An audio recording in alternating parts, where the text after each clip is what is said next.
गणपतये नमः। श्री गुरवे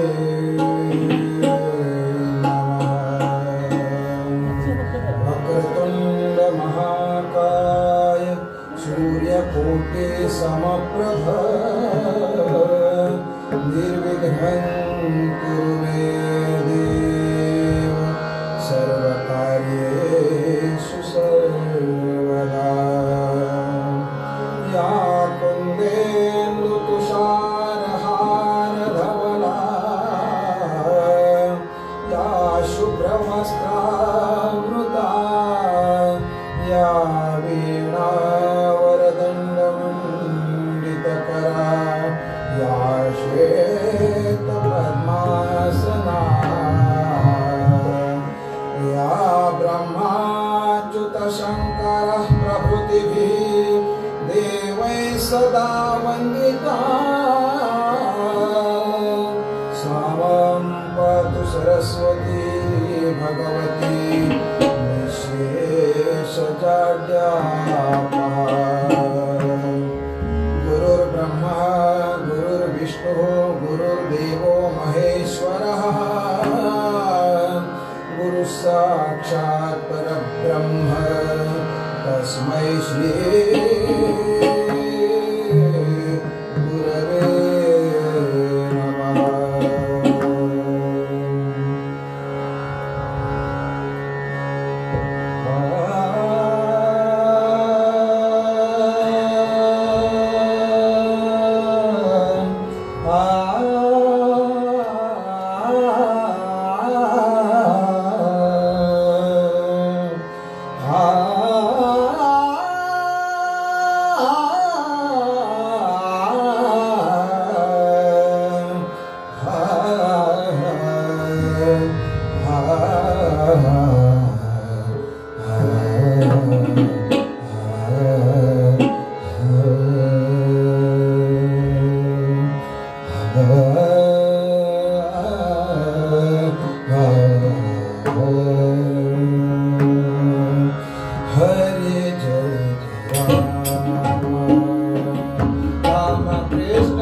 बालकृष्ण चरणी लक्षदा बोला बोले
अवधूत चिंतन श्री गुरुदेव दत्त राजाधिराज प्रभु रामचंद्र महाराज की जय।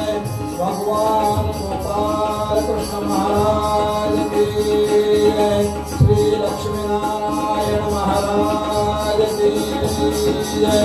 श्री हरेश्वर महाराज की जय। श्री दशभुज लक्ष्मी गणेश महाराज की जय। जय जय रघुवीर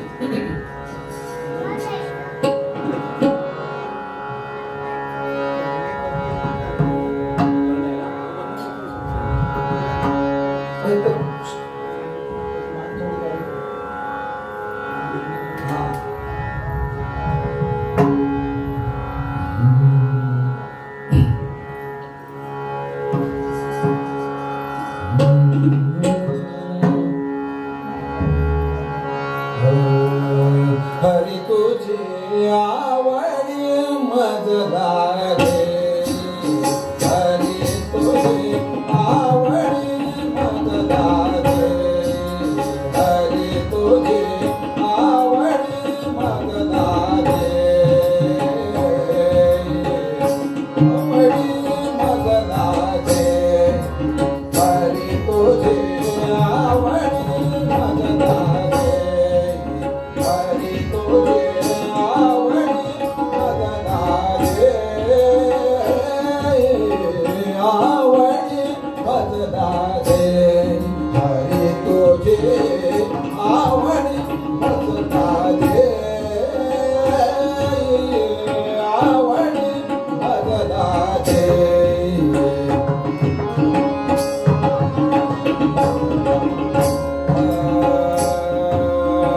कृपा कटाक्षे पाहुन मजकडे कृपा कटाक्षे पाहुन मजकडे कृपा कटाक्षे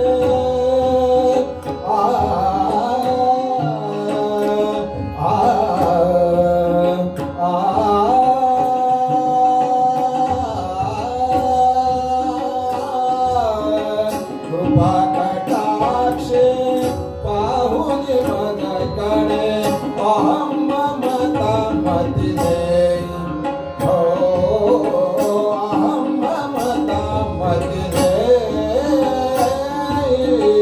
आवडी मजदारे हरि तुझे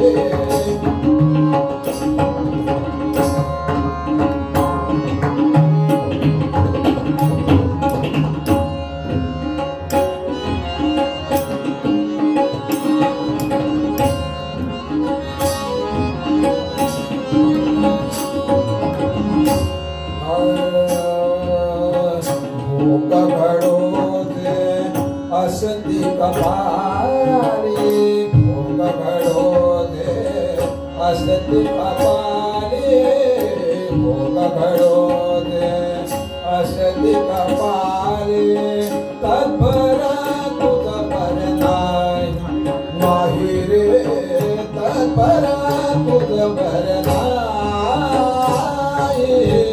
आवडी मजदारे हरि तुझे आवडी हरि तुझे आवडी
पेटीचा आवाज अजिबात येत नाही, याचा भरपूर येतोय. ओ अप्पासाहेब,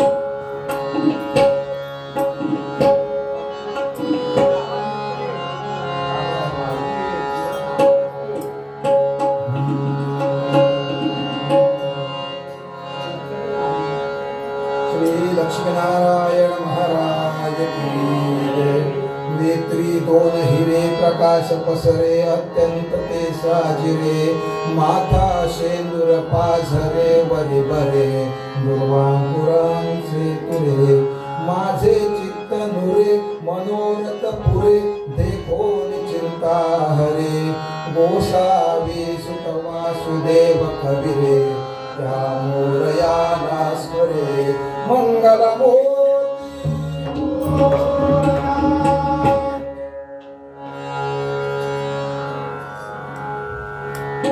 हरी तुझी आवडी मजला दे, हरी तुझी आवडी मजला दे, कृपा कटाक्ष पाहुणे मजबडे अहम ममता मतीने, हरी तुझी आवडी मजला दे, भोग घडो जे असती कपाली तद्भर तुझवर नाही, हरी तुझी आवडी मजला दे, निज दासाचा हाची मनोरथ पुरवून सेवा घेई, हरी तुझी आवडी मजला दे. गोपाल कृष्ण महाराज. गेले 7 दिवस आणि त्यापूर्वी सुद्धा असंख्य दिवस आपण या दिवसाची वाट पाहत असतो.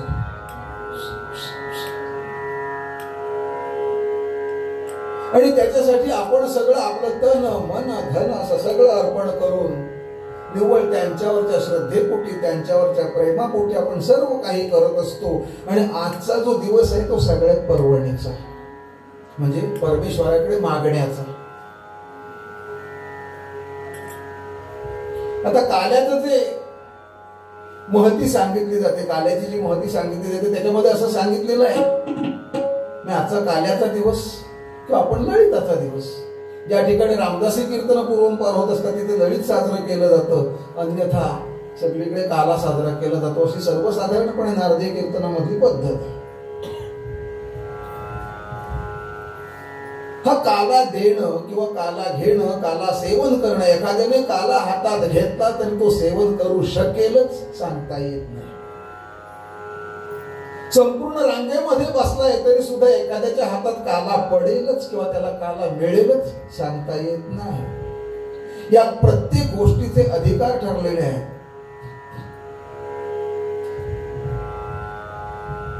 आणि हा जो काला आपण करतो किंवा काला साजरा केला जातो त्याच्यात सगळ्यात महत्वाचं असं आहे की समजा गेले 7 दिवस, आजचा 7वा दिवस आहे, आपण उत्सव साजरा करतोय.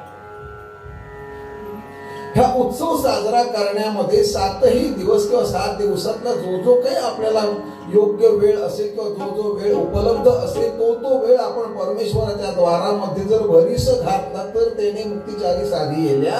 आणि तर आम्ही तो काला खाण्याला महत्व आहे आणि तरच तो काला खाल्ल्याचं पुण्य मिळत. तो गोपाल कृष्णाचा काला खाण्यासाठी देवांनी सुद्धा गर्दी केली. देवाने भिक्षे करायचं, भिकाऱ्याचं रूप घेतलं. सगळे गोपाळ देवा निघाले गुरं चारायला.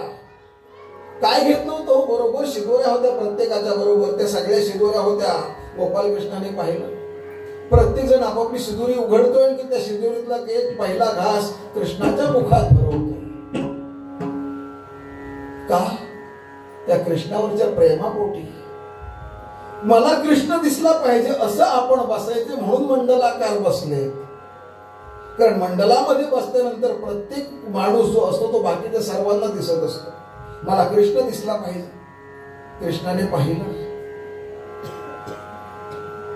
अरे कोणाची सुखी भाकरी आहे, कोणाचे नुसते सुखे पोहे आहेत, कोणाचं नुसतंच दही आहे, कोणाचं नुसतंच ताक आहे. आणि तेवढ्यावरती गुजराण करून हे माझे सगळे सवंगडी माझ्या प्रेमापोटी इथे रानावनामध्ये येतात.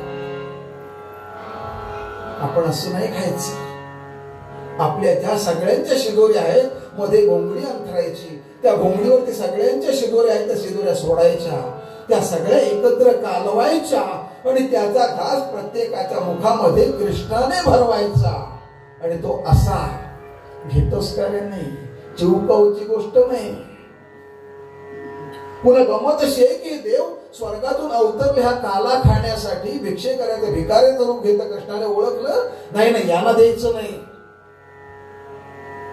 ओ किती कर्मदरिद्रीपणा आहे. भिकाऱ्याचं रूप घेऊ शकले, भिक्षेकऱ्याचं रूप घेऊ शकले, पण गोपाळाचं रूप नाही घेऊ शकले. गोपाळाचं जर रूप घेतलं असतं तर कृष्णाने स्वतःच्या हाताने काला भरवला असता. पण याला कर्मदरिद्रीपणा म्हणतात देवांचा. आता हा आपल्याला काला मिळू देत नाही म्हणून यांनी काय विचार केला, असं दे आता यमुनेच्या पाण्यावरती हात धुवायला येतीलच, आपण माशाचं रूप धारण करूया. यमुनेच्या पाण्यामध्ये विहार करायला लागले आणि हे जेव्हा हात धुवायला येतील तेव्हा आपल्याला या काल्याचा प्रसाद मिळेल. कृष्णाने ओळखलं, आज कोणीही हात धुवायचे नाही काला खाल्ल्यानंतर. मग करायचं काय? पुसायचे. कुठे? मामासाहेब दांडेकर सांगायचे कुठे पुसायचे? तर कुत्र्याला जिथून शेपूट फुटतं तिथे जो माणसाचा अवयव आहे तिथे प्रत्येकाने आपापल्या हात पुसायचे.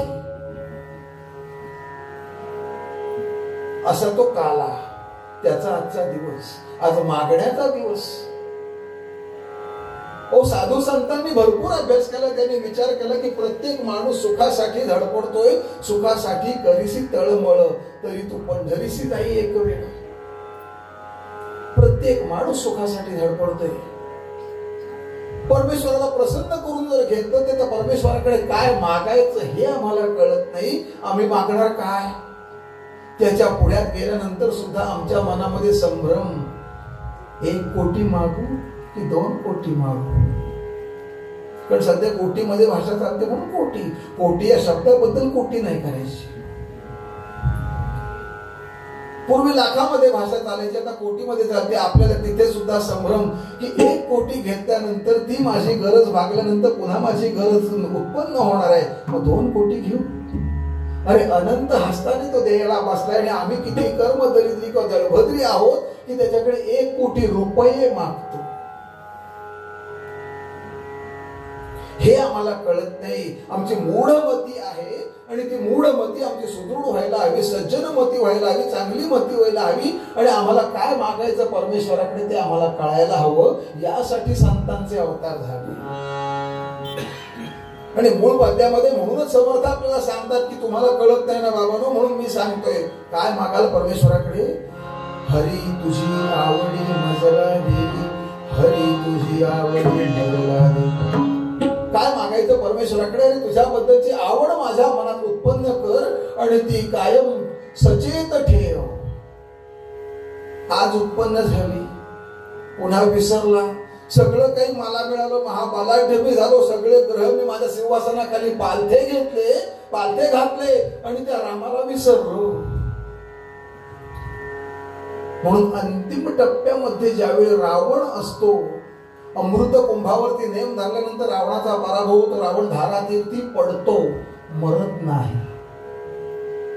आणि त्यावेळी तो एकच गोष्ट, मी असंख्य गोष्टी सांगतो लक्ष्मणाला, पण त्याच्यातली एक गोष्ट मी सांगतो. रामामध्ये आणि रावणामध्ये काय फरक आहे रावण स्वतःच्या तोंडाने सांगतोय.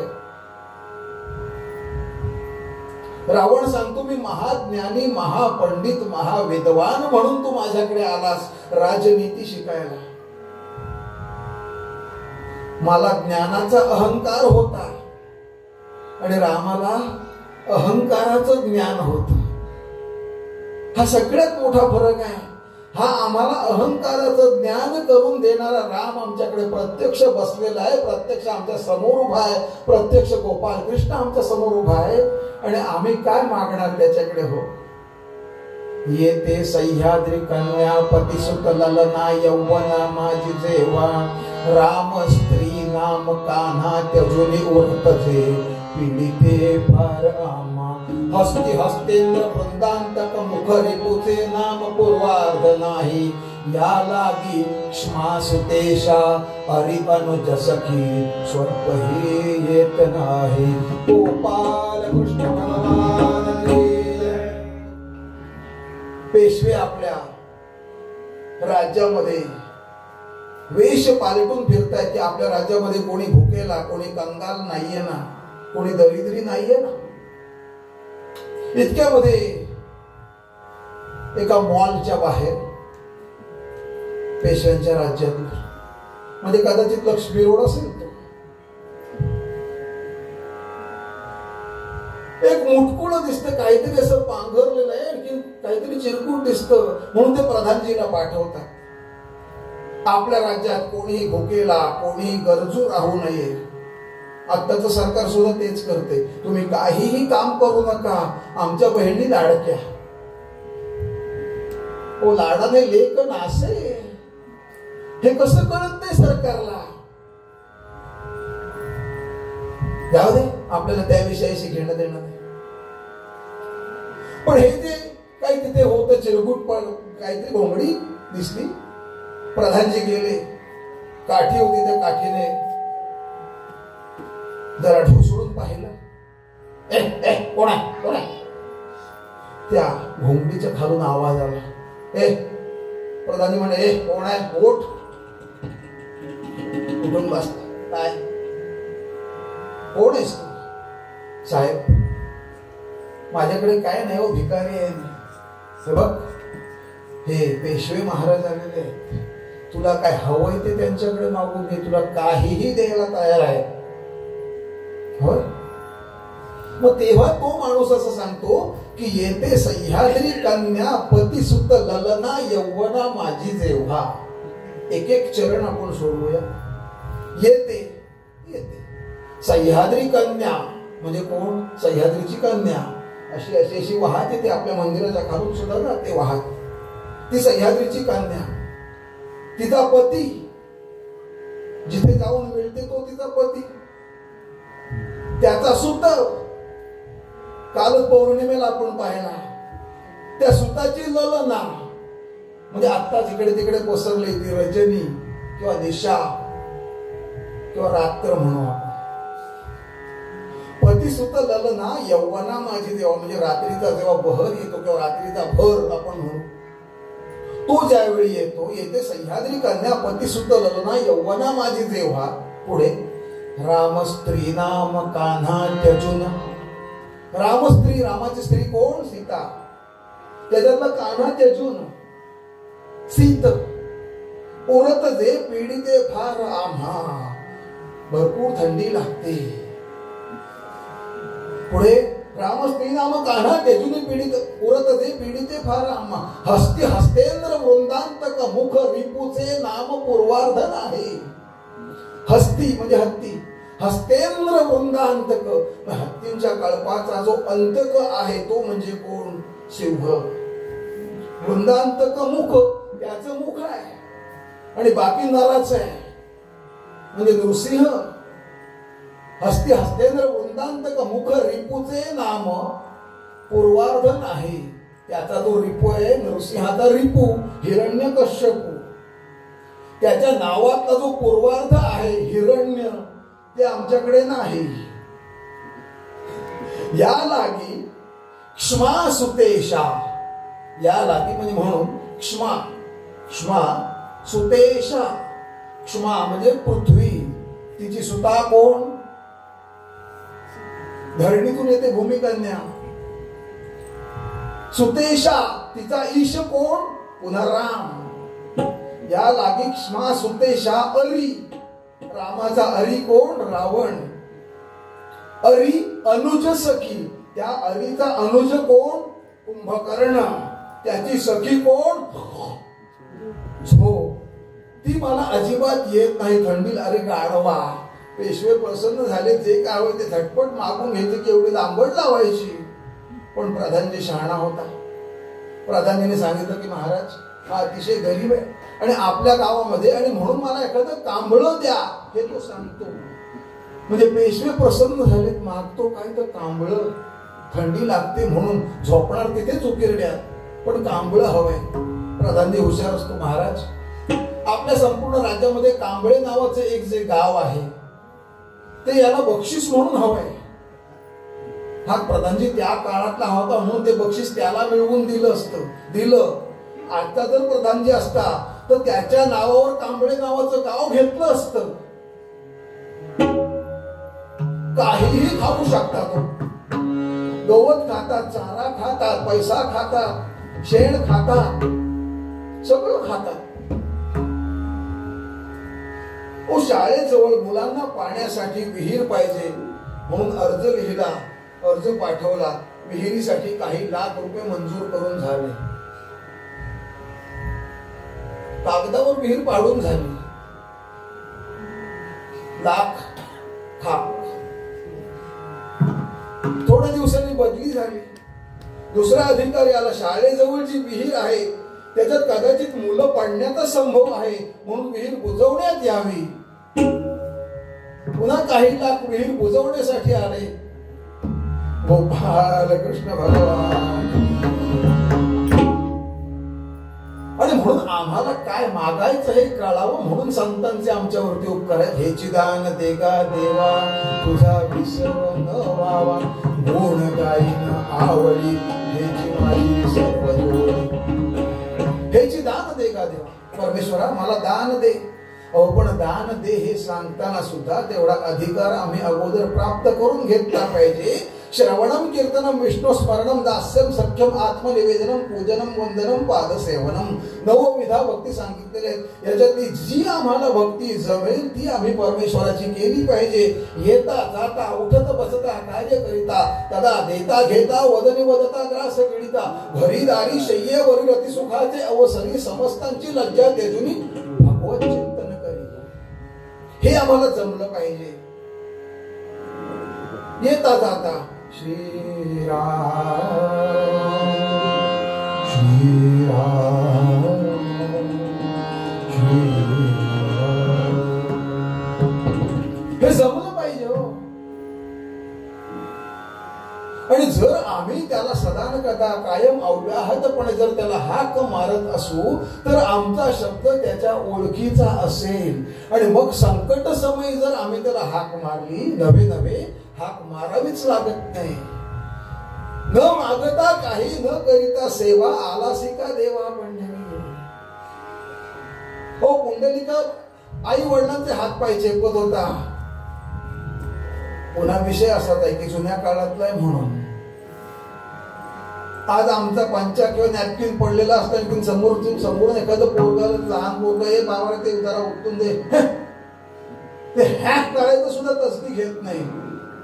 ऐकलंच नाही. काय परिस्थिती आहे. हो हा हातपाय चेपत होता, पांडुरंग भेटायला आला आणि पांडुरंग भेटायला त्याला सांगितलं हे बघ वीट भिरकावून दिली आणि त्या विटेवर पांडुरंग उभा राहिला. आपल्या सर्वांना माहिती हा पांडुरंग इथे आहे, विटेवर उभा आहे. हो पण आम्ही आमची जी काय आम्हाला सेवा करण्या योग्य ज्या गोष्टी आहेत त्या आम्ही सेवा करतोय का? आमचा आवाज त्याच्या ओळखीचा आहे का? त्याच्या परिचयाचा आहे का? आम्हाला फक्त आठवण त्याची येते परीक्षेच्या वेळी. वर्षभरात अजिबात अभ्यास केलेला नाही. पुढल्या वर्षी पुस्तकं विकायचे सेकंड हँड मध्ये दुसऱ्या गिरायकाला, त्याला चांगलीच चांगली मिळाली पाहिजे म्हणून कोरीच्या कोरी पुस्तकं ठेवायची. कारण पास होणार, कारण सरकारने योजनाच काढलेली. एकदा तुम्ही अंगणवाडीत गेला 8वी 9वी 10वी सगळं पास, ते पुस्तकं कोरीच्या कोरी अर्ध्या किमतीत नवीन गिरायकाला मिळतात. आणि म्हणून अभ्यास करायचा नाही. परीक्षा जवळ आली की इथून चाललाय आणि देवळाजवळून चाललाय, देवळासमोरून जाता जाता देवा मला पास कर, 5 नारळ ठेवीन. माझ्याकडे नारळ माळ नसले तरी वर्षभर अभ्यास केला नाही. येता जाता कधी त्या नारायणाकडे पाहिलं नाही. आता आपल्या देवळा समोरून रस्ता नाही, पण रस्त्यावरती जर देऊळ असतं तर रस्त्यावर त्या देवळा समोरून जाताना तिथे गाडी थांबवायची, क्षणभर विश्रांती घ्यायची आणि देवाला असं त्याच्याकडे बघायचं. फ्लाइंग किस त्याला. कुठे चाललोय आम्ही? कुठे चाललेत आमचे संस्कार? काय संस्कार केले आम्ही? काय संस्कार घेतले आम्ही? आणि हे सगळं आम्हाला कळलं पाहिजे. संध्या पूजा सोडा अगदी भारी लावून काटिका संध्या पूजा सोडा अगदी भारी लावून काटिका अंडी प्राणी चहा बिस्कुटे बाबा नोखा बका बका अंडी प्राणी चहा बिस्कुटे बाबा नोखा बका बका सभा भरोनी वाद करोनी वडील जनाचा उलट भका सभा भरोनी वाद करोनी वडील जनाचा उलट भका धर्मे कर्मे बुडवून सारी नावे ठेवा व्यास सुखा धर्मे कर्मे बुडवून सारी नावे ठेवा व्यास सुखा सेवेसाठी गिरजाला किंवा त्याच करून शिका सेवेसाठी गिरजाला किंवा याच करून शिका प्रसन्न करुणे अधिकाऱ्यांना सरकारांना दे हविका प्रसन्न करुणे अधिकाऱ्यांना सरकारांना दे हविका सरकारांना दे हविका सरकारांना दे हविका संध्या पूजा सोडावं ओ राहून जरा याव बाहेर याचा फीडबॅक मिळत नाही माझ्या कानाकडून काहीच येत म्हणजे मला किती ओरडायचं ते मला कळत नाही तो तरी फिरवा नाही तर हा तरी फिरवा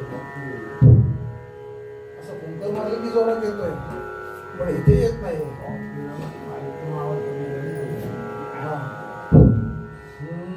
संध्या पूजा सोडा अगदी म्हणत नाही ट्राय आम्हाला संध्या येत नाही ओ 24 नावं येत नाही संध्या फार पुढची बात राहिली केशव नारायण माधव गोविंद फिनिश पुढे बोलायचंच नाही त्या चारामध्ये +20 इन्क्लूड पूजा पूजा कर देवपूजेचा कंटाळा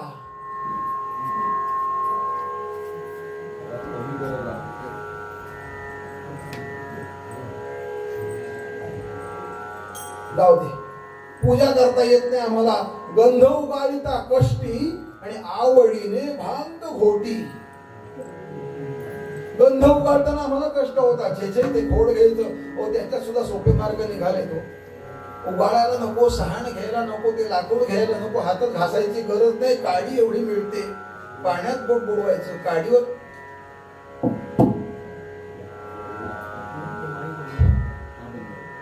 बंदच होता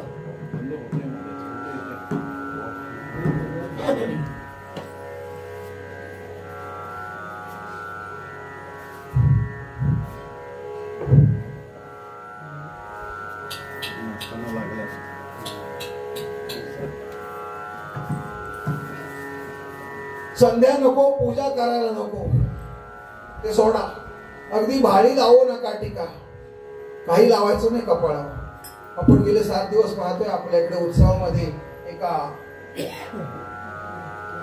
डिश मध्ये किंवा वाटीमध्ये म्हणू आपण तबकामध्ये म्हणू अष्टगंध कालवलेला आहे त्याच्यामध्ये सुंदरशी कांडी ठेवलेली आहे आपला सोहम त्याच्यामध्ये बुडवतो प्रत्येक येणाऱ्याचा स्टॅम्प मारतो चला द्यावला पण इथून समजा बाहेर पडायचं झालं आणि मला अन्य कुठे जायचं झालं तर तो स्टॅम्प मला चालत नाही मी तो पुसून टाकायचा आणि मग पुढे जायचं अरे काय गरज आहे भाडी लावू नका टीका आणि काय करा तर अंडी ब्रांडी चहा बिस्कुटे बाबा नोखा बका बका केरळ कोकिळकर त्यांनी वर्णन केलेले 1970च्या दरम्यान ते गाणं आजही लागू आहे अंडी ब्रांडी चहा बिस्कुटे बाबा नोखा बका बका सभा भरोनी वाद करोनी वडील जनांच्या उलट भका ते आमचं नेहमीच चालू असतं धर्मे कर्मे बुडवून सारी नावे ठेवा व्यास सुखा काय त्यांना कळत ते काय आज आम्ही कुठल्या जमान्यामध्ये आहोत AI मध्ये आहोत आता ए बाप कधी येतो बघायचं व्यास शुक यांना काही अक्कलच नव्हती म्हणून त्यांनी भागवत सांगितलं आणि म्हणून यांनी हे सांगितलं महाभारत सांगितलं सेवेसाठी हिरट्या घाला किंवा याचक वृत्ती शिका प्रसन्न करून अधिकाऱ्यांना सरकारला देह विका आणि आम्हाला हेच करावं लागेल जर आम्ही संस्कार जे आमचे आहेत ते जर आम्ही टिकवले नाहीत तर. आणि हे आम्ही टिकवायला हवे. आमचा हिंदू धर्म आम्ही संवर्धन करायला हवा, आम्हीच तो जपायला हवा, तर त्याची वाढ होणार आहे. आणि म्हणून परमेश्वराकडे तशी मागणी करायची, हरी तुझी आवडी मजला दे. काय करशील त्याच्यासाठी? कृपा कटाक्षे पाहुनी मजकडे अहम ममता मती नाही. कृपा कटाक्ष, आपल्याला कटाक्ष माहिती असतो जवळजवळ इकडे सगळ्या मंडळींना. घरात पाहुणे आले, तो कटाक्ष डोळ्यानेच टाकावा लागतो असं नाही. घरात पाहुणे आले, घरातलं दूध समजा संपलंय किंवा नासलंय, बाहेरून हाक मारतो, कुंदा. ती आतून म्हणते, काय रे मुकुंदा?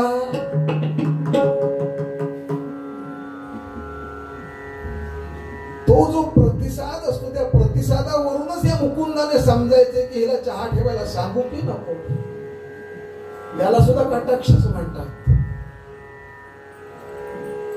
पण तो जो बसलेला आहे त्याच्याकडे आपण मागणं काय मागतोय तर कृपा कटाक्षे पाहुणे मजकडे. कृपेचा कटाक्ष माझ्यावर टाक आणि माझ्यामध्ये ज्या ज्या अपप्रवृत्ती आहेत त्या सगळ्या जाळून टाक. अहम ममता मतीनेही हरी तुझी आवडी मजला दे. अहम जो आमच्यामध्ये ठासून भरलेला आहे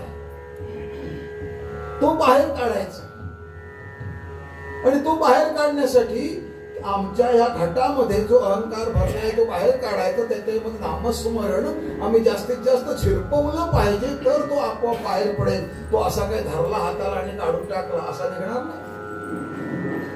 आता अहंकार जर बाहेर काढायचा आहे तर त्याच्यासाठी नम्रता यायला पाहिजे. ही नम्रता यायला पाहिजे तर त्याच्या पुढे आम्ही नम्र व्हायला पाहिजे, त्याच्या पुढे नतमस्तक व्हायला पाहिजे, त्याला नमन केलं पाहिजे.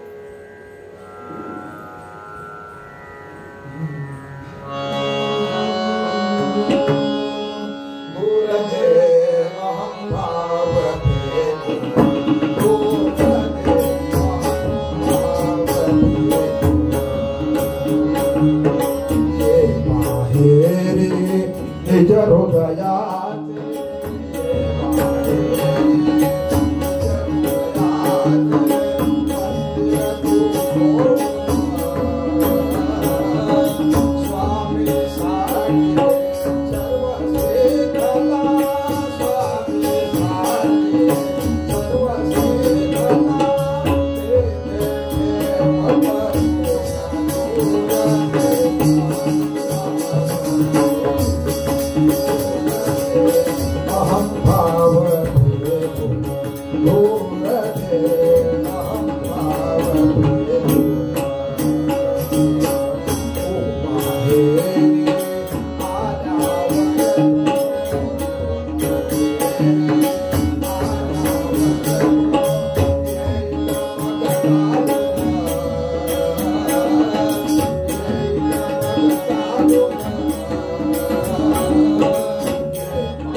त्याच्याशिवाय मला किती ओरडायचं ते कळत नाही आणि त्याच्यामुळे हे भज होत आहे.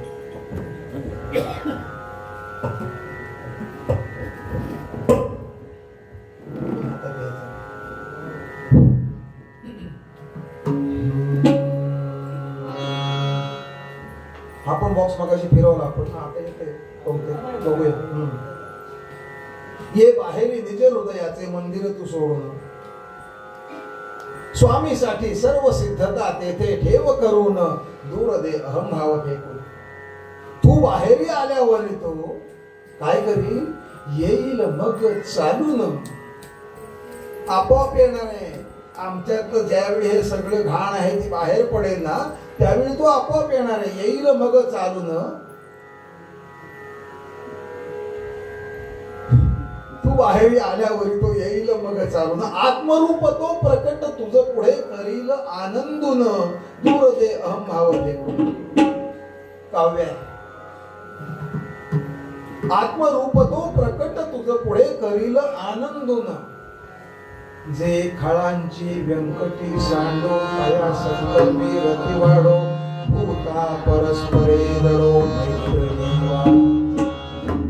मागणं केलंय परमेश्वराकडे आणि काय सांगितलंय की आता विश्वात्मके देवे येणे वाक यज्ञ तोषावे तोषोनी मज द्यावे पसाय दान हे. तोषोनी मज द्यावे. आपण पाहतो आपल्या इथे देव दीपावलीचा उत्सव असतो बागाड्याचा. लहान पोरांना घेऊन आई वडील जातात. पूर्व तिथे गेल्यानंतर सांगतं आईचा पदर धरतं आई मला ते खेळणं दे ना आई ते खेळणं दे ना. आपल्याला माहित आहे आपल्याला अनुभव आहे आपण सुद्धा आपापल्या आया बरोबर गेलेले असूच. ते खेळणं ते असतं ते अक्षरशः त्या बागाड्यापासून घरापर्यंत सुद्धा येत नाही अशा क्षमतेचं असतं. पण आपल्याला ते मागायचं असतं आई मला ते दे ना दे ना. अरे गधड्या ते चांगलं टिकाऊ नाही नको घेऊ. ऐकायचं नाही. मग शेवटी ती आई काय करते जेव्हा प्रत्येक दुकानाशी जेव्हा हा पदर खेचायला लागतो कुठल्या तरी एखाद्या दुकानातलं ते खेळणं जे काय असतं असं दाबल्यानंतर एक कोंबडा इकडे येतो एक कोंबडा इकडे कोंबड्याचं खाणं खातात. ते खेळणं घेते आई आणि त्या दुकानदाराकडनं घेते घास घीस करून घे घे एकदाचा गप्प हो. पण माऊली काय सांगते की माऊली हा परमेश्वराला अर्थ सांगते की आता विश्वात्मके देवे येणे वाक यज्ञे तोषावे आणि तोषोने मज द्यावे. रागान नकोय मी सारखं सारखं मागतो म्हणून घे असं नको आहे. तू आनंदित हो आणि प्रेमाने मला दे. काय देशील तर ते सुद्धा स्वतःसाठी नाही हो मागितलेलं ह्या विश्वासाठी मागितलं. जे खळांची इथून सगळं मागणं सुरू झालं. दुरितांचे तिमिर जावो विश्व स्वधर्म सूर्ये पाहो जो जे वांछील तो ते लाहो प्राणी जो जे वांछील तो ते लाहो असं मागितलंय या विश्वातल्या देवाकडे. पण आपण काय करतो आपण डायरेक्ट तिसऱ्या ओळीकडे जातो. जो जे वांछील तो ते लाहो एवढंच फक्त आमच्या लक्षात नाही. आधी काय सांगितलेलं आहे ते बघा ना. जे खळांची व्यंकटी सांडो मग त्यांच्यात जो वाकडेपणा आहे तो त्यांच्यातला गेला की आपोआप सरळपणाच त्यांच्यामध्ये राहणार आहे. हो एखादी मूर्ती समजा एखादा पाषाण आहे या पाषाणातलं जे नकोय मला ते सगळं काढून टाकलं तेव्हा ही मूर्ती शिल्लक राहिली. म्हणजे ही मूर्ती त्या पाषाणात होतीच ना. साधं लॉजिक आहे. आणि तसंच आहे आमच्यामध्ये खल प्रवृत्ती आहे ती आमच्यातली निघून गेली तर आमच्यामध्ये चांगली प्रवृत्ती शिल्लक राहणार आहे आणि तर आम्ही परमेश्वराला आपोआप भाजणार आहोत त्याचं भजन करणार आहोत त्याचं पूजन करणार आहोत. भोग घडो जे असती कपाली तद्भर तुझवर नाही हरी तुझी आवडी मजला दी. परमेश्वरा माझ्या भारी जे काही भोग लिहिलेले असतील ते माझे मला भोगावेच लागणार आहे. प्रत्येक पॉलिसीचं मॅच्युरिटी कधी आहे की ठरवण्याचा अधिकार त्याला आहे. पॉलिसी काढायची आपण फक्त ती मॅच्युअर कधी होईल, कशी होईल, त्याचा इंटरेस्ट रेट काय असेल, त्याला GTS लागेल वगैरे, जे जे काय सगळं, हे सगळं ठरवण्याचा अधिकार त्याचा, आपला नाही. आपण फक्त पॉलिसी काढायची. काही पॉलिसीज झटपट मॅच्युअर होतात, काही पॉलिसीजना वेळ लागतो. आपण परवा पाहिली, बुवानी सांगितली झटपट पॉलिसी. एसटीत बसून चालले होते, पेपरवाल्याला खोटं $2 टाकला आणि पेपर उघडून पाहतात तर तो गेल्या रविवारचा पेपर होता. मग याला $2 खोटे मिळाले. या माणसाने खोटं केलं, त्याला पेपर सुद्धा खोटा मिळाला. त्या रद्दीची किंमत $2 त्याने विकत घेतली. झटपट पॉलिसी. असं आमच्या प्रत्येक कर्माचं फळ आम्हाला मिळणारच आहे. अरे तू जरी मारलंच नाही तरी दुर्योधन मारणारच आहे. तू जरी बाण सोडले नाहीस तरी सुद्धा भीष्म जे आहेत पितामह, ते शरपंजरी होऊन पडणारच आहे. तू मारायचे की नाही हे ठरवते, तुला कळत नाहीये म्हणून मी सांगतोय गधड्या की तू बाण मार. तुझं कर्तव्य ते आहे. आणि तुला हे जर खोटं वाटत असेल तर माझा मी करतोय त्याच्यात पहा, हे सगळं दिसतंय का नाही. तू फक्त निमित्त मात्र आहेस. तुला असं वाटेल की मी मारला पितामहना म्हणून त्याचा अहंकार करू नकोस, किंवा मी मारणार आहे पितामहना म्हणून त्याचं वाईटही वाटून घेऊ नकोस. तू कोणीच नाहीयेस. यत् करोषि यदश्नासि यज्जुहोषि ददासि यत् तपस्यसि कौन्तेय तत्कुरुष्व मदर्पणम्. यत् करोषि, जे जे काही करतोस, यद अश्नासी यज्जुहोषि. आता आपण पूर्वी आपल्यामध्ये जोशी अशी आडनाव असायची, आता ती सगळीकडे झाले, मधले य गेले. पण जोशी आडनाव नाहीच आहे. जुहोशी, यत् जुहोशी म्हणजे जे जे काही हवन करतोस, म्हणजे हवन करणारे जे कोणी आहेत त्यांचं आडनाव जोशी पडलं. आम्ही करतो का? आम्हाला केशव नारायण माधव गोविंदच्या पुढे येत नाही. कसली हवन घेऊन बसणार? आम्ही हवन करू देवळाच्या पाठीमागे जाऊन. त्याला काहीतरी शब्द आहे, मी विसरलो आता, ते शुभ्र कांडी जायचं लांब, कोणी बघत नाही ना, आजूबाजूला हवन सुरू. ते जे हवन करणारे जे होते ते जुहोशी, ते जोशी. यत् करोषि यदश्नासि यज्जुहोषि ददासि. जे जे काही तू देशील ते ते सगळं तू मला अर्पण कर. तू त्याचा कारक बनू नकोस, तू कर्ता बनू नकोस. या सगळ्याचा कर्ता मीच आहे रे. हे परमेश्वराने गोपालकृष्णांना सांगितलं. केवढं महत् भाग्य आहे की प्रत्यक्ष गोपालकृष्णांच्या सान्निध्यात अर्जुन राहिला. पण का राहिला? उगाच राहिला. भोग घडो जे असती कपाली. लोग म्हणतात भगवान आते नहीं, लोग कहते हैं भगवान आते नहीं, लेकिन द्रौपदी की तरह हम बुलाते ही नहीं. तिला आशा होती की युधिष्ठिराने त्या पट्टावरती आपल्या भावाला लावले, सारी पाटामध्ये युद्धामध्ये. युधिष्ठिर हरलाय, पण तरी सुद्धा तो बायकोला पणाला लावणार नाही अशी खात्री होती. पण लावला, हरला. आता फरफटत तिला आणतायत राजसभेमध्ये. एक वस्त्र रजस्वल अशा अवस्थेमध्ये तिला फरफटत आणतायत. तिथं वस्त्रहरण करणार. तिला वाटलं होतं, आशा होती की एवढे माझे पतिराज आहेत, 5 जण अतिशय महापराक्रमी, कोणीतरी याला प्रत्युत्तर देईल, कोणीतरी या दुर्योधन दुःशासनाला प्रतिकार करेल, अडवेल, माझी लज्जा रक्षण होईल. पण नाही. आणि शेवटी जेव्हा असं लक्षात आलं आता की पायी तरुणोपाय नाही, तेव्हा कृष्णा धाव असं केलं, आकांत मांडला आणि कृष्ण होते तसे धावत आले. का आले हो? त्याच्यासाठी एक जुनं गाणं आपण आठवून बघा. चिंधी बांधते द्रौपदी हरीच्या भोवताला.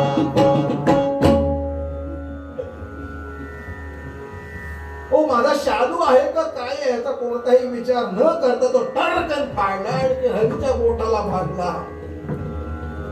पॉलिसी मॅच्युअर झाली. त्याचं कारण निव्वळ भगवत नाम. आणि अशा पॉलिसी मॅच्युअर होत असतात. आपण भगवन नाम आपण घ्यायचं हे आपलं कर्तव्य आहे. निज दासाचा हाची मनोरथ पुरवून सेवा घेई, हरी तुझी आवडी मजला देई. संत्यन्ने प्रतिबंधा पुसहा संसार हेतवो दुष्टा, तेषामेकं मूलं प्रथम विकारो भवति अहंकारः. गोपाल कृष्ण भगवान संत्यन्ने प्रतिबंधा पुसहा संसार हेतवो दुष्टा, तेषामेकं मूलं प्रथम विकारो भवति. सगळ्यात पहिला विकार काय आहे? अहंकार. या वत्स्यास्वस्य संबंधो अहंकारेण दुरात्मना, तावन्न लेश मात्रापि मुक्तिवार्ता विलक्षणा. आम्हाला मुक्ती पाहिजे, आम्हाला सगळ्यांना मुक्ती पाहिजे, पण आम्ही काय करतो? देवाची ये द्वारी उभा क्षणभरी, तेडे मुक्तीचारी साधिला. तर माऊलीने सांगून ठेवलंय, देवाच्या द्वारामध्ये क्षणभर जर थांबला तर तुम्हाला मुक्ती मिळेल. पण माणसा मराठीचा अभ्यास कमी आहे ना, हे आम्हाला कळत नाही कुठे थांबायचं. देवाची द्वारी उभा क्षण भरी, तेणे मुक्तीचारी साधिला. मग आमच्या आयुष्यातला जो प्रत्येक उभा क्षण आहे तो जर आम्ही देवाच्या द्वारामध्ये भरीस घातला तर तेणे मुक्तीचारी साधिला. आम्हाला मुक्ती पाहिजे. भक्ती वाचून मुक्तीचे मज जडली रे व्याधी विठ्ठला. कोण? तू का मी? आम्ही त्यालाच म्हणणार हो, विठ्ठला तूच खरा अपराध, कारण आम्हाला जन्माला घातलंस. आणि ह्या सगळ्या अहंकारामध्ये आम्हाला काहीही कळत नाही की परमेश्वर या वत्स्यास्वस्य संबंध अहंकारेण, ज्यांच्यामध्ये अहंकार आहे त्यांनी त्या मुक्तीचा विचार सुद्धा करू नये. आणि देव हिने काय केलं? ज्यावेळी आता वस्त्रहरण होणार आहे, अनन्याश्चिंतयन्तो माम, इतर ठिकाणी चित्त न ठेवून, इतर ठिकाणी चित्त न ठेवून भक्ती मत प्रेम, इतर ठिकाणी चित्त न ठेवून भक्ती मत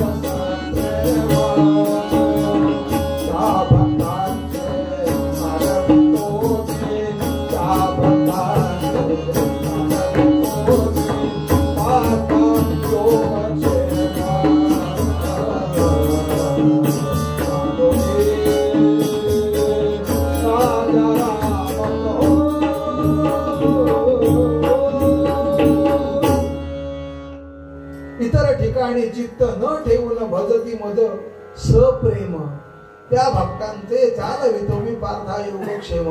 अनन्याश्चिंतयन्तो माम ये जनाः पर्युपासते तेषां नित्याभियुक्तानां योगक्षेमं वहाम्यहं. सांगितलंय गीतेत, तरी सुद्धा आमचा विश्वास नाही. आमचा कशावरच विश्वास नाही. आणि आमचा फक्त विश्वास आम्ही जे काय करतो, मी जे काय करतो ते बरोबर आहे. पहिल्या शब्दाला अंडरलाईन. मी शौर्य सागर मी, महाद्रविण मी, दैवे प्रभावंत मी, युद्धे दुर्धर मे, धनुर्धर आहे मी, लक्षात मी लक्ष्मी. मी ऐसा मदसारिका नच तुझा आहे महाराज मी. मी सर्व कळे परंतु न कळे कोठील मी कोण. गोपाल कृष्ण शौर्य सागर मी, कारण अहंकाराची कारण सांगितलेली आहेत. उदम वित्तम श्रुतम रूपम शौर्यम दानम तपस्तथा प्राधान्येन मनुष्याणां सत्यैते मदहेतवः. कुलम वित्तम श्रुतम रूपम शौर्यम दानम तप, ही प्रमुख 7 कारण सांगितलेली आहेत. शौर्य सागर मी, महाद्रविण मी शौर्य सागर मी, महाद्रविण मी, दैवे प्रभावंत मी, युद्धे दुर्धर मी, धनुर्धरही मी, लक्षात मी, दक्ष मी. मी ऐसा मदसारिका नच तुझा आहे महाराज मी. मी सर्व कळे परंतु न कळे कोठील मी कोण मी. आणि ते त्यांना विचारावं लागतं, कोठील आहे मी, कोण आहे मी, कशासाठी आलोय मी.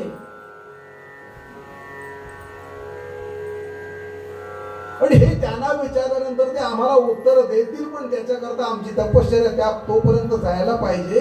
आणि ती तपश्चर्या आमची त्यांच्यापर्यंत पोहोचल्यानंतर ते जेव्हा आम्हाला विचारतील की बोल वत्सा, मी प्रसन्न आहे तुझ्यावर, तुला काय हवंय, त्यावेळी काय सांगायचं हे आम्हाला कळत नाही. ते सांगण्याकरता मूळ पद्यामध्ये समर्थ असं म्हणतात,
कोण गीत सादर करणार असेल तर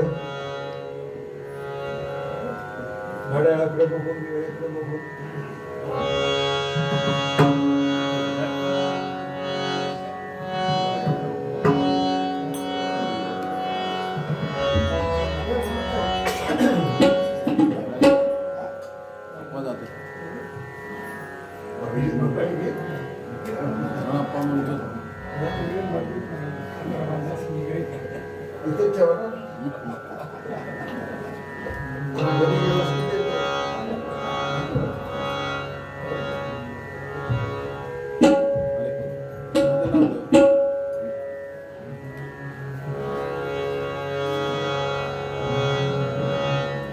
या नाम्याची तुझ्या बंदी होणे पाजरी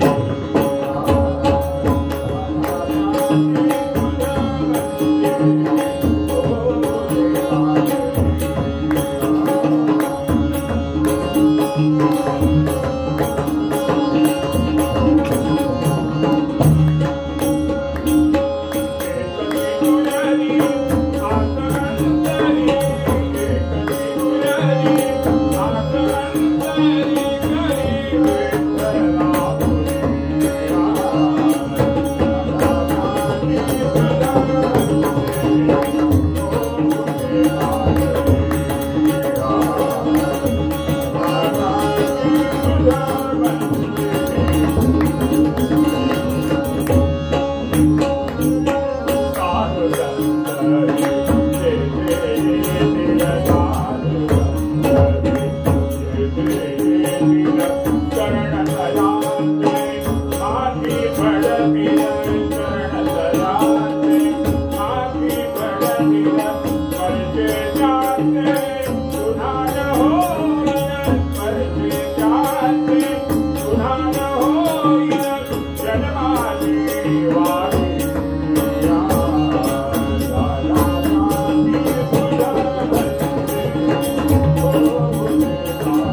परमेश्वराचं नामस्मरण करूया आणि पुढे जाऊया.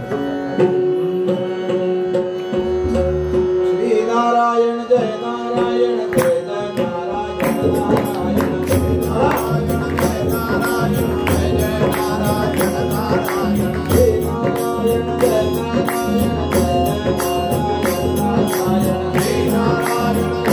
नारायण जय जय नारायण नारायण जय जय नारायण नारायण जय जय नारायण नारायण जय जय नारायण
ललितामध्ये, ललिताच्या कीर्तनामध्ये आख्यान म्हणून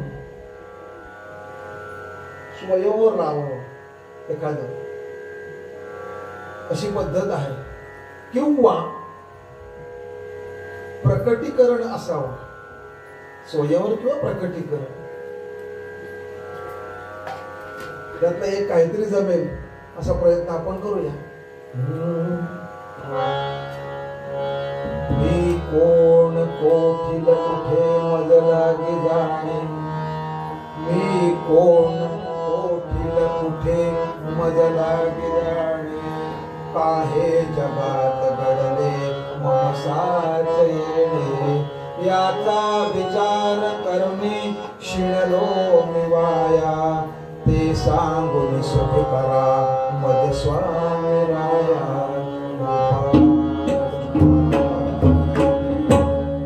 9 वर्षाचा मुलगा आहे, कळत नाही. मूळ नक्षत्रावर जन्म झालेला, आईबाप लवकर वारले, आजीने संगोपन केलं, लहानाचा मोठा झाला.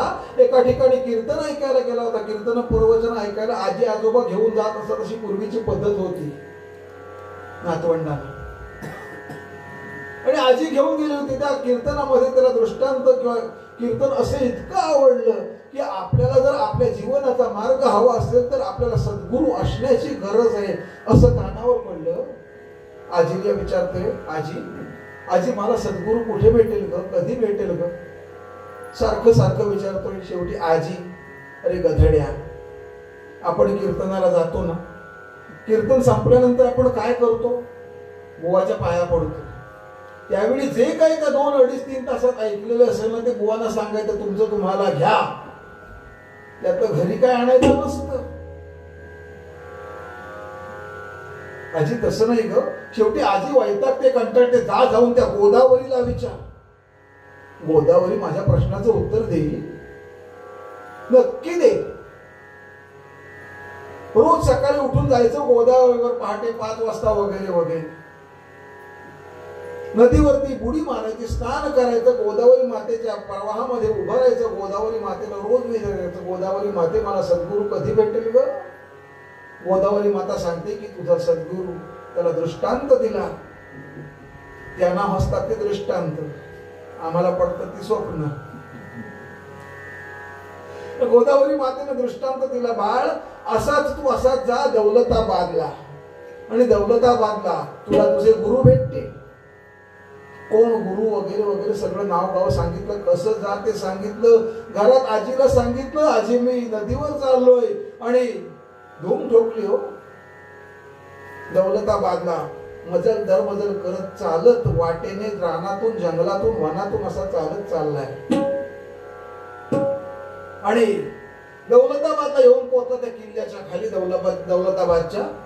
आणि त्या किल्ल्यामध्ये याचे जे कोणी गुरुजी होते ते मोठे अधिकारी होते. आणि म्हणून ते बाहेरचे जे कोणी लोक असतात रस्त्यावरती पहारेकरी दरवाजावरती, त्यांना सांगते माझ्या गुरुंना मला भेटायचंय.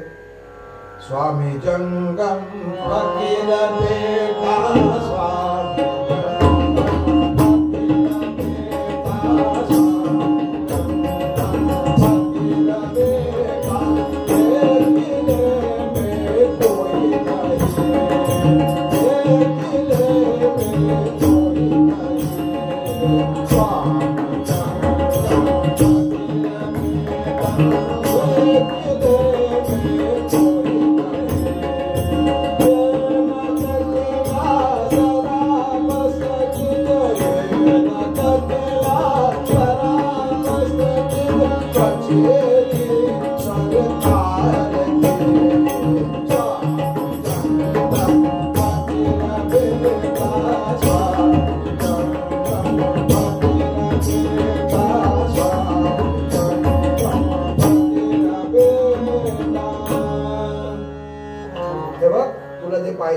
स्वामी जंगम इथे कोण नाही, इथे आमचे साहेब राहतात फक्त.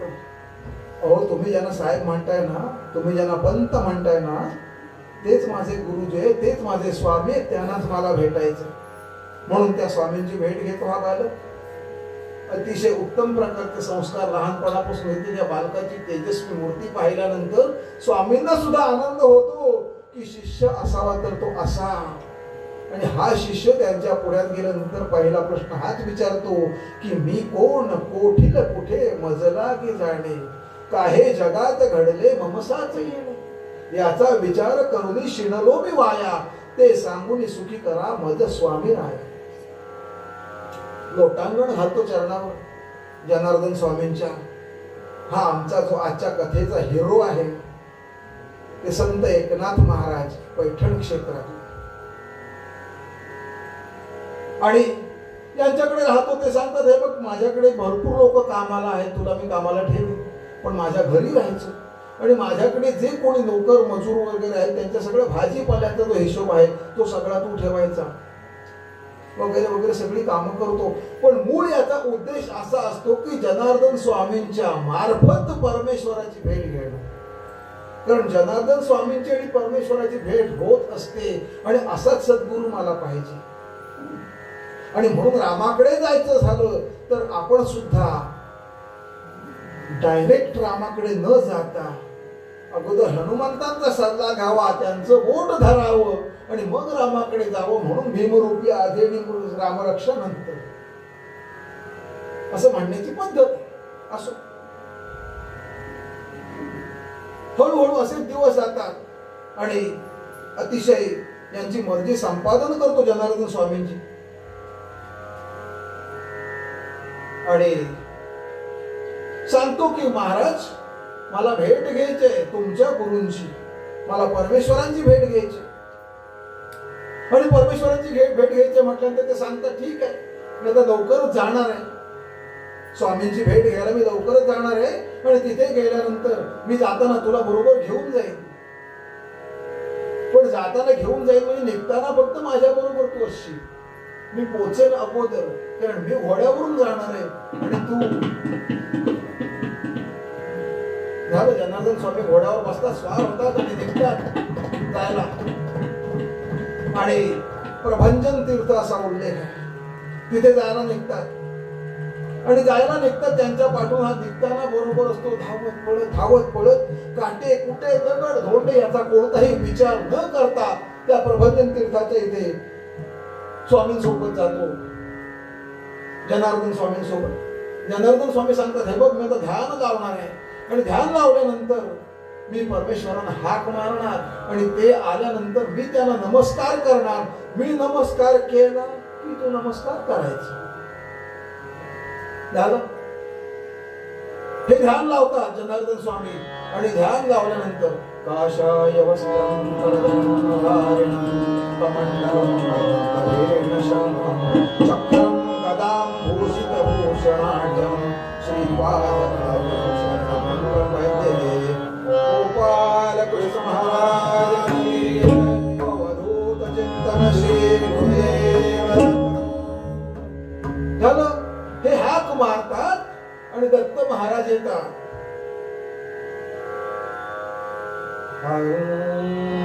गुलिस्ता में खुदा खुदा है, गुलिस्ता में खुदा खुदा है, गुलिस्ता में खुदा खुदा है. दस्तवा पंतज के दस्तवा पंतज के करते हुस्न रखता.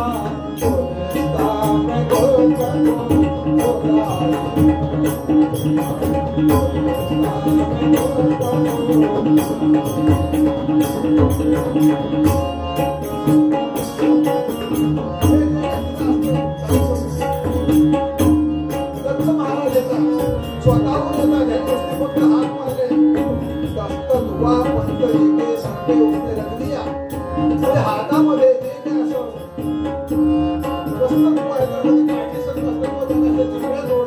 असं काही अल्लाह निरंजन मध्ये जे दाखवलं जातं त्या प्रकारे त्याला काय म्हणतात मला माहिती, मला वाटतं चिमटा असं म्हणावे.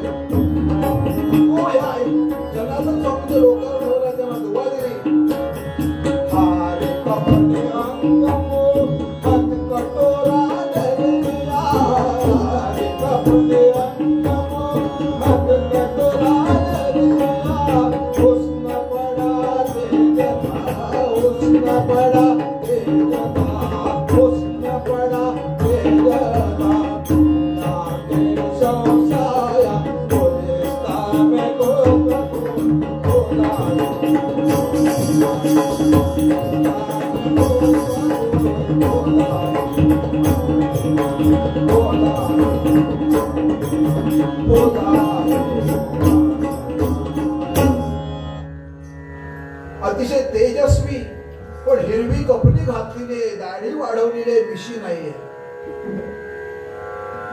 मनात विकल्प आला. जनार्दन स्वामींनी नमून वंदन केलं, नमस्कार केला. हे असले मी भरपूर बघितले तिकडे. मग त्याच्यासाठी इथे कशाला यायला हवं होतं? मला परमेश्वराची भेट घ्यायची आहे असं नाही. हा विकल्प मनात आल्यानंतर जनार्दन स्वामींना विचारताय, तुम्ही जनार्दन स्वामींना दत्त महाराज विचारताय, क्यों भाई ये तुम्हारा छोकरा कुछ शक है क्या उसके मन में? नहीं नहीं, थोड़ा छोटा है, आप समझ लीजिए. जनार्दन स्वामी सांगतात, अरे असं नको करू. आणि त्याच्यानंतर ते कटोरं काढतात. त्या कटोरामध्ये सुकी भाकरी असते. काही ठिकाणी उल्लेख आहे, काही ठिकाणी उल्लेख नाहीये. पण तिथून एक नुकतीच व्यालेली कुत्री चाललेली असते. त्या कुत्रीला बोलावतात, त्या कुत्रीचं दूध काढतात, त्या कटोऱ्यामध्ये टाकतात, भाकरीचा काला करतात आणि ये नको. जनार्दन स्वामींना दत्त महाराज घास भरवतात आणि दत्त महाराजांना जनार्दन स्वामी घास भरवतात. काय यांचं केवढं मोठं सोहळं असतं घरी. आणि इथे हा फकीर, हा मुसलमान, असं मनात शंका येते. पण गंमत अशी होते की यांचं ते कटोरं खाऊन संपत. हे बघ, ये इकडे म्हणून बोलावतात. एकनाथाला, नाथा ये इकडे, हे कटोरं घे, त्या झरा आहे तिथे त्या झऱ्यावरती जा, ते तो कटोरा जो आहे ते विसरून टाक. पण नुसताच विसळ टाकू नको. ते विसळ आणि ते पाणी जे आहे, बापरे, मागाशीच खाल्लं असतं तर बरं झालं असतं. आता हे सगळं ह्यानी सगळं तिथे काला केलेलं, ते आता मला त्याच्यात पाणी घालून ते प्यावं लागणार आहे. पण गंमत अशी आहे, गुरु ते सांगतात ते डोळे मिटून ऐकायचं असतं फक्त. आणि म्हणून कटोरा घेऊन जातात. त्या झऱ्यावरती त्या कटोऱ्यामध्ये पाणी भरतात आणि कटोरं हलवून हलवून ते पाणी पिऊन टाकतात. जसं तसं ते पाणी त्यांच्या अन्ननलिकेतून ते ठरामध्ये जातं. अद्वैतपणा, भजनी खास, मग सगळं जे आहे ते द्वैत निघूनच जातं. हा कोणी मुसलमान नव्हे, हा कोणी फकीर नव्हे, हे दत्त महाराजच आहे हे कळतं. आणि त्यांच्या चरणावर लोटांगण घालतात आणि मी तूपणाची झाली बोलवण, एका जनार्दनी श्री दत्त ध्यान. यानंतर आपलं कथानक सुरू होतं. जनार्दन स्वामी आणि दत्त महाराज त्यांना उपदेश करतात. हे तिथेच तपश्चर्या करतात 12 वर्ष. आणि त्याच्यानंतर पैठणला येतात. आणि पैठणला आल्यानंतर हे एक स्वतःच्यासाठी एक नियम घालून घेतात. जनार्दन स्वामी त्यांना सांगतात, आता जा पैठणला, गृहस्थाश्रम पत्कर.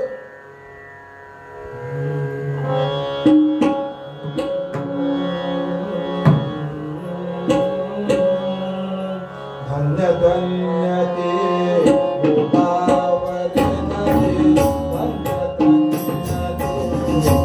Bye.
पुण्य संचय करतो हा एकनाथ महाराज खूप पुण्य संचय करतात. पण आता तो एकनाथ होता, मध्ये 12 वर्ष गेली. कीर्तनकारांच्या मध्ये कितीही वर्ष मध्ये जाऊ शकतात, 2 प्रसंगांच्या मध्ये क्षणात. आणि आता गृहस्थाश्रम पत्करला. ह्या पत्करीला गृहस्थाश्रमामध्ये प्रत्येक अतिथीला दारामध्ये जो कोणी आलाय त्याला अन्न द्यायचं, पाणी द्यायचं. आणि यांचा पुण्य संचय एवढा होतो की तिकडे जे गोपालकृष्ण बसलेले आहेत द्वारकेमध्ये, त्यांना असा प्रश्न पडतो की याच्या कर्जातून आपल्याला उतराई होण्याची गरज आहे. त्याच्याकरता काय करावं, कर्जातून उतराई कसं होता येतं. तर हा जे काही काम करतो त्या कामामध्ये आपण या कामाचा वाटा जर आपण उचलला तर आपण उतराई होऊ शकतो. म्हणून मातेसी गोडी जशी बालकाची, देवासी सेवकाशी, संतुष्ट झाला बहुचक्र पाणी, नाथा घरी सेवनी वाही पाणी.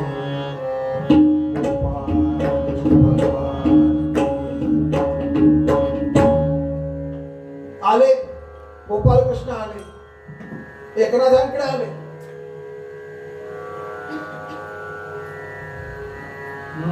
ऐसे स्वमनी आणुनी श्रीहरी मग पैठणा प्रति आले. एकनाथांच्या अंगणामध्ये येऊन उभे राहिले आणि हाक मारली. एकनाथाने पाहिलं, बाहेर आले. या या या या कोणीही अतिथी येवो त्याला या या या या असंच करणार, नम्रच राहणार. त्याला अन्न द्यायचं, पाणी द्यायचं. पण पाणी कसं बटन दाबलं की आलं असं नव्हतं. त्यांच्या घरी पैठणला त्यांच्या वाड्यामध्ये आजही तो रांजण आहे उपलब्ध. फक्त तो आता सगळ्यांसाठी मोकळा दाखवत नाही. नाथषष्ठीला तो उघडा केला जातो आणि तो रांजण आजही भरला जातो. एक दिवस तो जो रांजण आहे त्याचं तोंड साधारणपणे 3 बाय 2 वगैरे फूट एवढं असेल. पण खाली ती संपूर्ण मोठी खोली 18 बाय 12 वगैरे अशा मापाची. आणि तो रांजण गोदावरीचं पाणी आणायचं कावडीने भरून त्या रांजणात ओतायचं आणि तो रांजण भरायचा. पण ते ज्यावेळी आपण भरत असतो त्याच वेळी त्या रांजणातून पाणी उपसलंही जातं येणाऱ्या अतिथींना पाणी देण्यासाठी. तरी तो रांजण भरायचा. एवढंच फक्त काम गोपालकृष्ण करत होते. त्याचा उल्लेख आहे पुढे. आणि आले एकनाथांकडे. एकनाथानं विचारलं,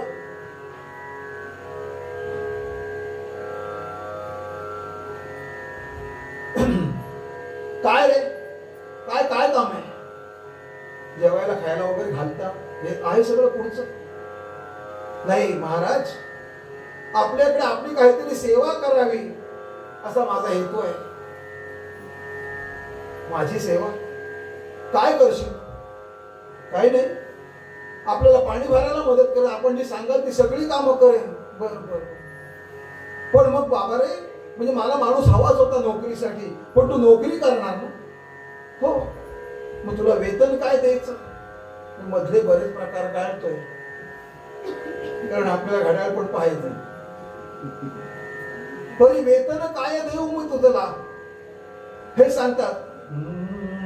वचन लगे सर्वथा वेतन, उदरा पुरते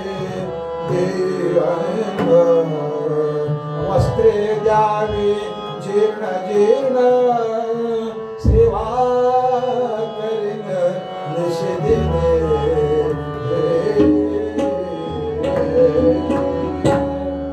मला वेतन नको, तुम्ही वापरलेली वस्त्र मला दिली तरी चालेल. जे काही 2 घास तुम्ही मीठ भाकरी खाल त्यातली मला दिली तरी चालेल. बरं, तुझ्या घरी कोण कोण असतं? घरी एकटा. अशा मुलांना हल्ली प्राधान्य आहे लग्नाच्या मार्केटमध्ये. एकटा आहे ना, आई वडील नाही, उत्तम, लगेच असं सांगतात. माहित नाही. मज नलगे सर्वथा वेतन, उदरापुरते देयन, वस्त्रे द्यावी जीर्ण जीर्ण, सेवा करीन निशिदिनी निशिदिनी. प्रतिदिनी नाही म्हटलंय. आमच्याकडे दिनी जी सेवा करतात ती 9:30-10ला सुरू होते, 12ला संपते, पुन्हा 3:30ला सुरू होते, 5:30ला संपते. अशी दिनी सेवा असते. हा निशिदिनी करणार आहे सेवा. सोपं नाही आहे. बरं पगार नको म्हणतोय असं कुठे घडतं का हो? की कामाला तर राहणार, पगार नको म्हणतोय, घरी एकटाच आहे असंही म्हणतोय. शेवटी घासाघीस होऊन एकनाथांनी ह्याला सांगितलं, ठीक आहे तुला राहायचंय तेवढे दिवस राहा, करायचंय तेवढे दिवस काम कर. ज्या दिवशी तू म्हणशील की मला आता कंटाळा आला, मला घरी जायचंय, त्यावेळी मी तुझं लग्न लावून देईन. हे विचार करतात, बाप रे 16,108 त्याच्यासाठी माझ्या नावाने बोंबाबोंब चालूच आहे, आणि हे आता आणखी लग्न करून देतो म्हणतायत, म्हणजे 109. पण तरी थोडासा विचार असा केला की ह्या गोष्टीला वेळ आहे, आता कामाला राहायला तर काय हरकत आहे. असं म्हणून रोजच्या रोज काम सुरू होतं. काय काय कामं करायची, गंध उकाळून द्यायचं. आधी स्वतः पहाटे उठून गोदावरीवर जायचं, थंड पाण्याने स्नान करायची, तो ओला पंच अंगाला नेसून सोवळ्याने पाणी भरायचं कावडीने. त्यानंतर गंध उकाळून द्यायचं, फुलं जमवून द्यायची. त्याच्यानंतर एकनाथ महाराजांचं जे काही आंघोळ पांघोळ झाली की त्यांचे जे काही कपडे असतील, त्यांच्या मातोश्रींचे म्हणजे त्यांच्या पत्नीचे जे काही कपडे असतील ते घ्यायचे, ते घेऊन नदीवर जायचे, ते धुवून आणायचे. जेवणाची ताट वाटे घ्यायचं, तांब्या भांडी घ्यायची, जेवण वाढायचं. जेवण झाल्यानंतर उष्ट खरकट काढायचं, ती भांडी घासून टाकायची आणि पुन्हा पाण्यावर जायचं. आणि म्हणून निशी दिनी असं म्हटलंय, प्रत्येक शब्दाला अर्थ असतो, प्रत्येक शब्दाला आपलं वजन असतं. आणि अशा प्रकारे सेवा करता करता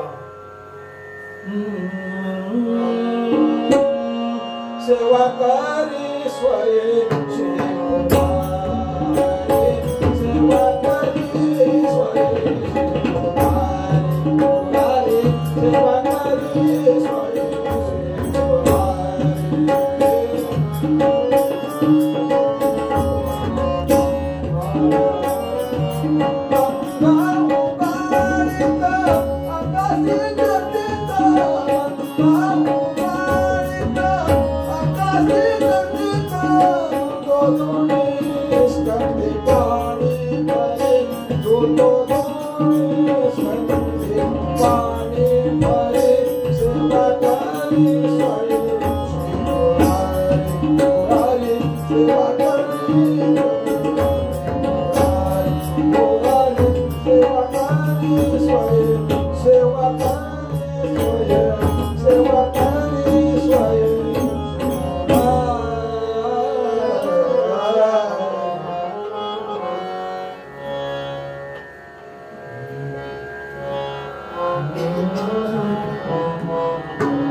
आणि या कावडीची एवढी सवय त्याला होते. लक्ष्मी होणे अधिक त्या, लक्ष्मी होणे अधिक त्या, आवडली माधवास आवडती, आवडती स्कंधावरी ठेवी, ठेवी आणि ती पदीच नावडती. गोपाल कृष्ण महाराज. असं करण्यासाठी मयूरपंत पाहिजे. लक्ष्मी होऊन अधिक त्या, आवडली माधवास आवडती. ओ भरपूर वर्ष सेवा झाली, 12 वर्ष सेवा झाली, अशीच निश्चितीने सेवा चालू आहे. आणि इकडे गंमत अशी झाली की वृंदावन मध्ये मथुरेच्या जवळ एक महात्मा, एक ब्राह्मण तपश्चर्या करतोय अव्याहतपणे.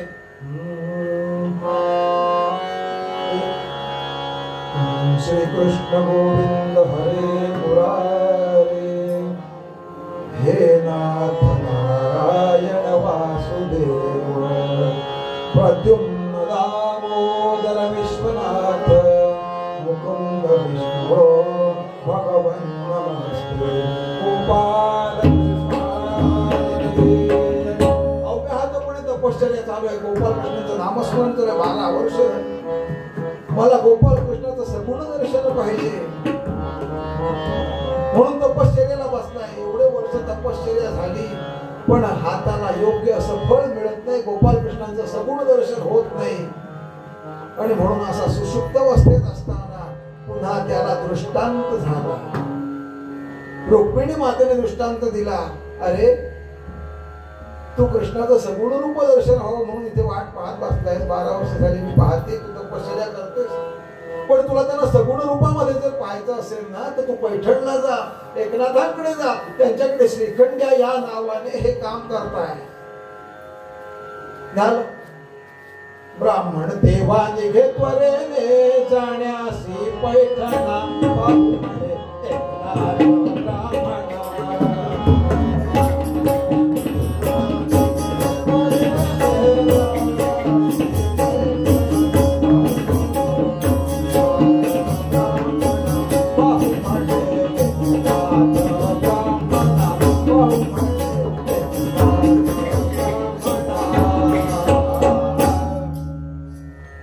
एकनाथांना पाहायचं, एकनाथांना भेटायचं असा विचार करून हा ब्राह्मण निघाला वृंदावनातून.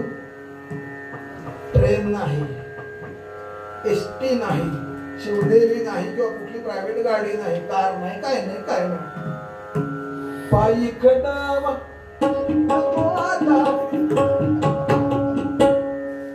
आणि मजल करीत चाललाय.